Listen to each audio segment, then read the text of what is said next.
Bonjour et bienvenue à cette vidéo numéro 6A. En fait, je dis A parce que la vidéo numéro 6, vous n'avez pas besoin d'écouter les trois versions. Vous n'avez qu'à choisir la latitude qui correspond à votre emplacement et écouter la vidéo qui y correspond. Alors, le 6A, c'est pour le ciel à une latitude d'environ 40-45 degrés nord. Alors, je vais faire le tour du ciel, vous expliquer les principales constellations, les principaux mouvements qu'on peut observer. Alors, quand on ouvre Stellarium, comme je vous ai montré dans l'autre vidéo, on regarde présentement. En fait, j'ai déjà fait quelques changements. Vous voyez, j'ai mis ici encore une fois, je suis près de la ville de Québec. J'ai enlevé la brume. Personnellement, j'aime moins la brume. J'ai mis l'horizon très plat et j'ai fait afficher ma petite fenêtre date et heure que je peux retrouver ici. Alors là, j'ai mis l'heure justement pour le premier soir de la formation, soit le 9 novembre à 20 heures environ pour voir le ciel. Comme on le verrait, moi, par exemple, au sud du Canada, je suis à une latitude d'environ 45 et pour les gens qui sont en Europe, ça peut être similaire aussi. Alors, si on regarde à 20 heures, je vais commencer par aller à l'horizon nord parce qu'à l'horizon nord, on voit une constellation que les gens connaissent beaucoup, qu'on appelle ici, en fait, c'est la grande ours, mais au Québec, souvent, on l'appelle le grand chaudron, la grande casserole. Alors, voici l'ours. Si vous vous êtes déjà demandé en voyant ce dessin où était l'ours, ce n'est pas évident, mais l'ours, c'est vraiment un autre dessin. En fait, il faut utiliser plusieurs autres étoiles afin de former l'ours. Et voici l'ours, qui est quand même un peu étrange puisque l'ours a une grande queue. Alors, je vais enlever les dessins. Des fois, ça prend plus de puissance un peu de l'ordinateur avec les dessins, alors je vais les enlever. Alors, à ce temps-ci de l'année, à l'automne, la grande ours est près de l'horizon nord, mais elle est toujours visible. C'est une des caractéristiques de la grande ours à nos latitudes, c'est qu'elle est toujours visible. C'est ce qu'on appelle une constellation circumpolaire, et je vous montre le mouvement dans une minute. Alors, en premier, je vais vous montrer comment on peut utiliser la grande ours afin de trouver l'étoile polaire. Alors, on utilise les deux étoiles ici, qui sont du côté opposé du manche de la casserole. On fait une ligne entre les deux, et si on continue la ligne vers le haut de la casserole, alors imaginez, même si elle était à l'envers, la casserole, il faut vraiment que j'aille vers le haut de la casserole, et à ce moment-là, on retrouve ici l'étoile polaire, Polaris. Souvent, les gens pensent que l'étoile polaire est l'étoile la plus brillante du ciel, parce que c'est à peu près la seule qu'ils connaissent, mais en fait, c'est une étoile plutôt ordinaire par rapport aux autres. Son intérêt vient du fait qu'elle pointe toujours vers le nord. Ce n'est pas la plus brillante dans le ciel, mais dans cette région du ciel, elle est quand même assez facile à retrouver. Alors, en utilisant le truc, on peut la retrouver assez facilement. Et l'étoile Polaris est la queue de la petite ours. Alors, je vous remontre le dessin ici de la petite ours. Encore une fois, un peu étrange. Souvent, dans les villes, par exemple, on peut voir l'étoile polaire et les deux étoiles du côté opposé. La petite ours repenche vers le manche de la grande ours. Alors, je vous expliquais que ce sont des constellations circumpolaires. Alors, je vais faire avancer le temps ici pour vous expliquer comment ça fonctionne.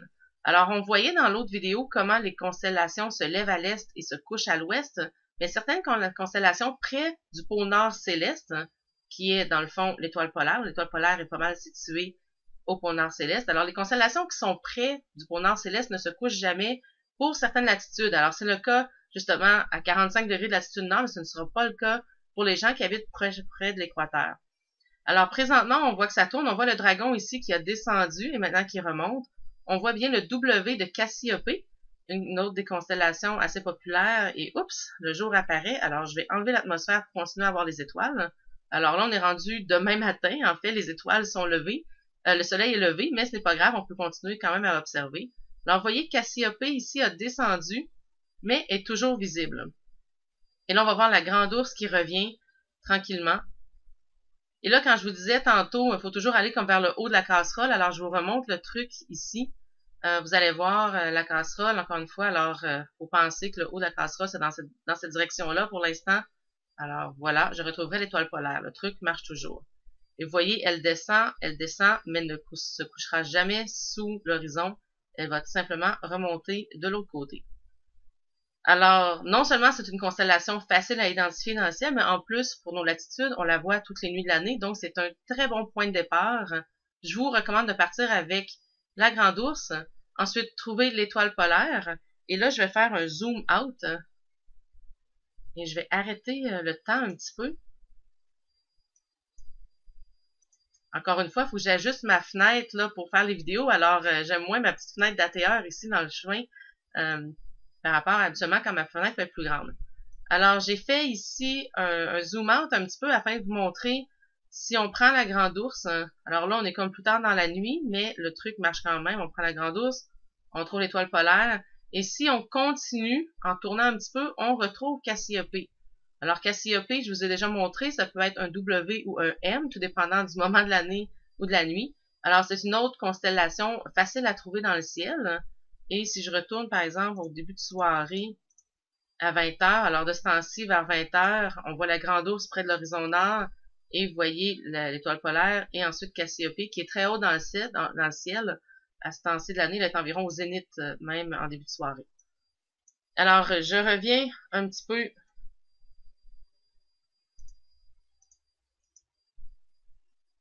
Je vais zoomer un petit peu ici. Et là, je vais faire accélérer le temps encore plus rapidement. Vous allez peut-être être étourdi un petit peu.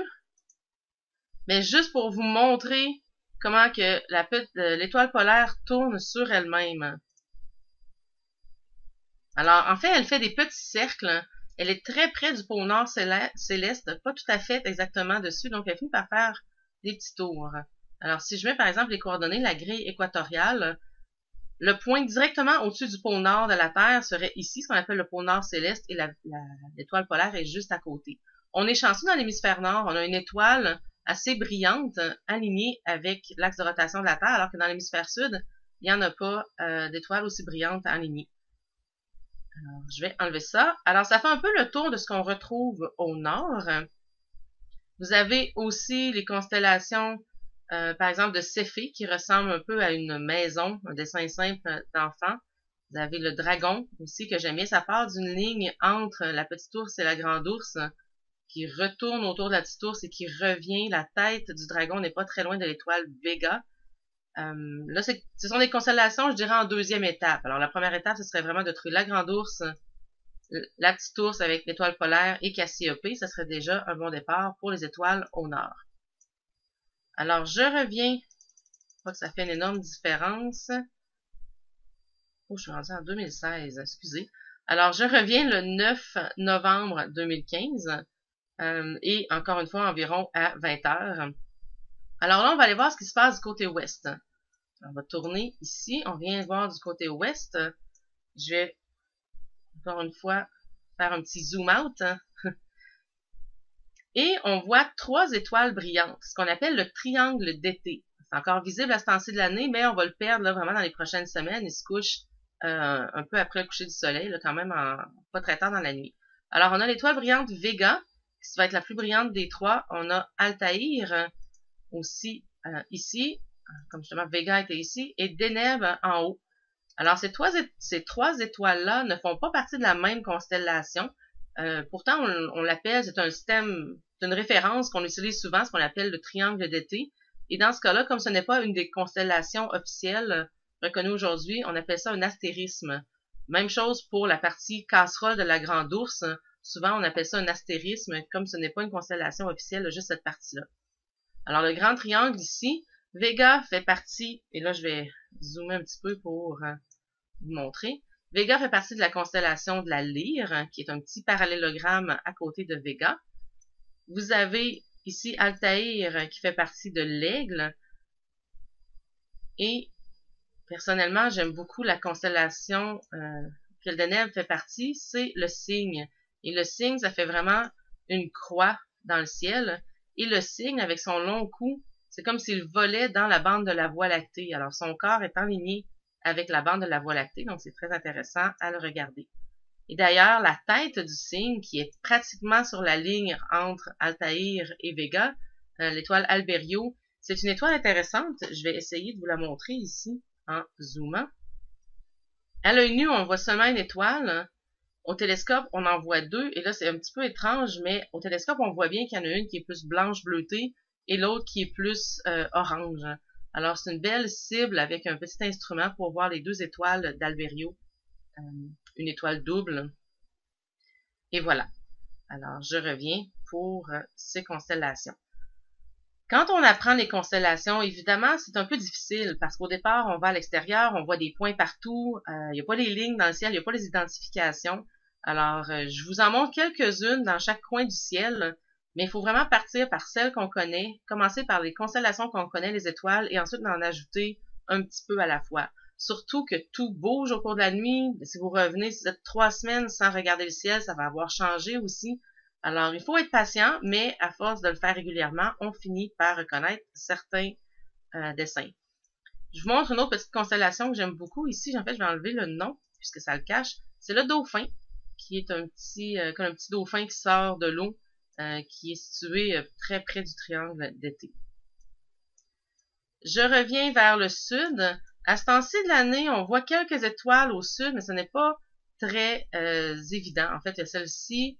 Et plus haut, vous allez voir Pégase. Alors, je remets le nom des constellations. Alors ici, on voit Pégase, le carré de Pégase. Et si vous voulez voir, en fait, c'est supposé ressembler à un cheval ailé, mais il est à l'envers.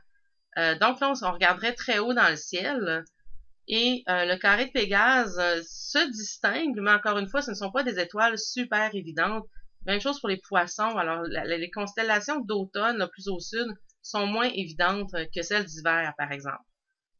Mais quand même, Pégase, c'est intéressant de la revoir et elle est comme collée à la constellation d'Andromède. Et ce qui est intéressant dans Andromède, c'est justement la galaxie d'Andromède, ici, que je vous ai montré hier, qui est pour la plupart des gens l'objet le plus lointain visible à l'œil nu. Donc, c'est une galaxie située à plus de 2 millions d'années-lumière de nous. C'est notre voisine, par contre. Mais ce qui est intéressant de penser, c'est quand on regarde Andromède dans le ciel, la lumière qui parvient à nos yeux voyage dans l'espace depuis plus longtemps que l'humanité est sur Terre. Alors, ça nous fait sentir un petit peu petit, non seulement dans l'espace, mais aussi dans le temps, à ce moment-là, dans l'histoire un peu de la Terre. Alors, il faut savoir où regarder. Il y a différents trucs. En fait, si vous voyez, on est revenu à Cassiopée, ici. Donc, c'est très haut dans le ciel. Le V, cette partie-là, ici, du W, pointe environ vers Andromède. Évidemment, pour voir Andromède dans le ciel, il faut être loin de la pollution lumineuse. Mais si vous utilisez des jumelles et scannez dans cette région-là, vous allez la voir, vous allez finir par la trouver. Alors, justement, on revient à Cassiopée. On a comme fait le tour. Et là, on a des constellations qui se lèvent vers l'est. On est rendu les constellations d'hiver qui apparaissent. Alors, on a Orion qui est très près de l'horizon vers 20h, mais on va avancer le temps un petit peu. Alors, je vais aller accélérer le temps. Je pourrais tout simplement avancer les minutes, mais j'aime bien faire accélérer le temps pour voir un peu comment ça se déplace. Et je vais arrêter ici, donc près de 22h, à 21h45, dans mon cas environ. On a la constellation d'Orion. Alors, je vais terminer avec ça. Je vais enlever ma petite fenêtre date et heure. Alors, Orion est une magnifique constellation, facile à retrouver en hiver, mais facile à retrouver des deux hémisphères de la Terre, dans le fond, l'hémisphère nord et l'hémisphère sud.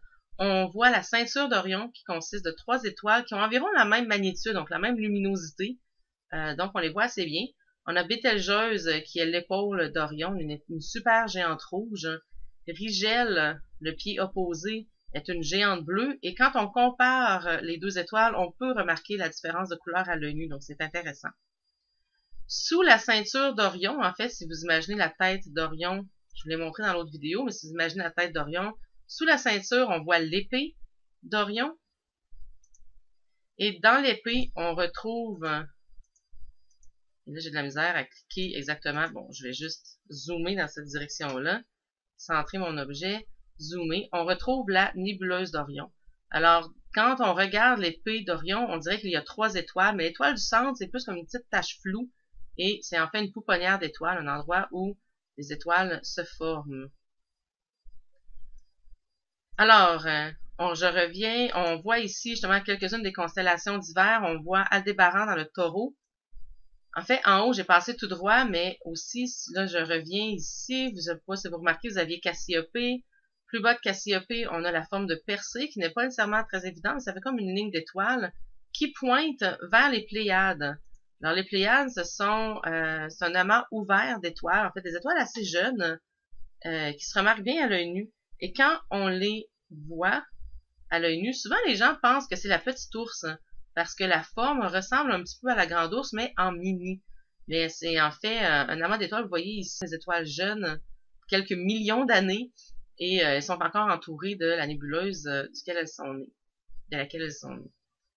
Alors, je reviens ici. Alors, les Pléiades sont très belles vers l'est. Vous pouvez les voir se lever là, en début de soirée. Et on a aussi Capella, qui est une étoile très brillante. On a Castor et Pollux, les deux étoiles dans le Gémeaux.